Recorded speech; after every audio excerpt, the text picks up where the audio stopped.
Last time, I showed you the hidden subscription costs buried inside $200 smart hummingbird cameras. I ended that video with a promise. I said we'd look at the $10 feeder that outperforms every camera on that list. So that's exactly what we're doing today. I went through hundreds of owner reviews, forum threads, and side-by-side comparisons to see how a basic $10 feeder actually stacks up against a $200 smart camera feeder. Same category, same core job, wildly different price tags. What the reviews reveal is going to change how you think about what actually matters when you're buying a feeder. Let's start with the obvious question. What do you actually get for $200 that you don't get for $10? The smart camera promises live video, AI species identification, and instant phone notifications every time a hummingbird visits. The $10 feeder promises nothing. It's just a plastic bottle with red ports and a perch. On paper, this isn't even a fair fight. But here's what nobody tells you before you buy either one. The thing that actually determines whether hummingbirds visit your yard has almost nothing to do with the camera, the app, or the AI features. It comes down to three things: nectar freshness, feeder cleanliness, and how easy the ports are to access. And this is where the reviews get interesting. Across dozens of owner comparisons, a consistent pattern shows up. Basic feeders and smart camera feeders often attract similar numbers of visits in the first week or two. But over time, a gap tends to open up. Cheap, simple feeders keep getting visited steadily. Smart camera feeders show up far more often in complaints about hummingbirds losing interest after the first few weeks. It's worth being clear here. This isn't about the camera scaring birds away.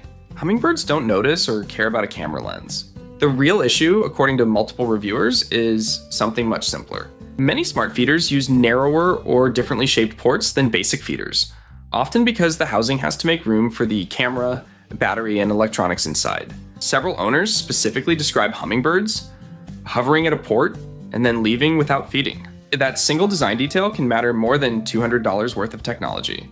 This is actually a well-documented pattern among backyard birders. Feeder design, specifically port shape, port count, and how easy the nectar is to reach, consistently gets cited as more important than price or features when it comes to actually attracting hummingbirds. Smart cameras don't underperform because they're smart. They underperform when the design prioritizes housing, the electronics over designing ports hummingbirds can use comfortably.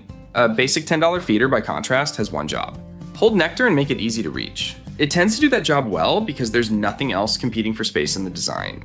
Now let's talk about maintenance, because this is where the price gap gets even harder to justify. Basic feeders are consistently described as quick to clean. Unscrew it, rinse it, refill it, done, often in under 2 minutes. Smart camera feeders come up again and again in reviews as more time-consuming to maintain. More parts. A camera housing that needs to stay dry. A battery compartment that needs protecting. A lens that needs wiping down or video quality drops. Multiply a few extra minutes by twice a week. Every week for an entire season. And owners are describing hours of additional maintenance for a feeder that, in many cases, attracts fewer birds than the basic option sitting right next to it. So does that mean smart cameras are pointless? Not exactly. If what you actually want is to watch hummingbird visits on your phone, get notifications, and build a video library over time, the camera still does something a $10 feeder simply can't. That's a real feature, not a gimmick. But if your actual goal is attracting the most hummingbirds to your yard, the pattern across reviews suggests the extra $190 isn't buying you better results. In some cases, it may be working against you. So here's the actual verdict based on what shows up consistently across owner experiences. If you want hummingbirds, period, a well-designed basic feeder with wide, easy-to-access ports, cleaned twice a week, is the entire strategy. It costs about $10 to $15 and outperforms a lot of far more expensive options in real-world use. If you want the camera experience, the videos, the notifications, the species tracking, the smart feeder still makes sense, but treat it as an entertainment purchase, not a strategy for attracting more birds. Budget for the extra cleaning time and don't expect it to outperform a simple feeder on visits alone. And if you're trying to decide between the two, ask yourself one question. Do you want to watch hummingbirds on your phone, or do you want more hummingbirds in your yard? Those turn out to be two different products solving two different problems, not one better version of the other. That's the real reason a $10 feeder can outperform a $200 camera in practice. It's not about being cheaper. It's about being designed for exactly one job and doing that job well. Links to a well-reviewed basic feeder, along with a couple of better designed smart camera options if you still want one, are below this video.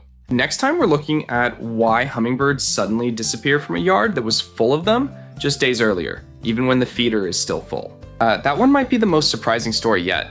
If this saved you from an unnecessary $190, subscribe. There's a lot more of this coming.